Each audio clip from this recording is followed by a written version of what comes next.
لو قلبك تقيل اوعى تفكر ان ده ضعف.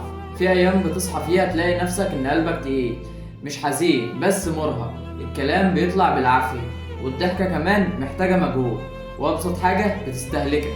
وده مش قلة ايمان ولا بعد عن ربنا، ده بس بيبقى ارهاق روح من كتر الشيل، من كتر الصبر، من كتر ما بتقول ماشي.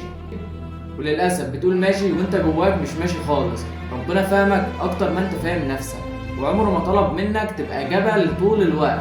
ربنا قال يريد الله أن يخفف عنكم وخلق الإنسان ضعيفا. يعني الضعف عمره ما كان عيب، العيب انك تستخبى من ربنا. حاول ترجع لتعبك مش تمثل القوة.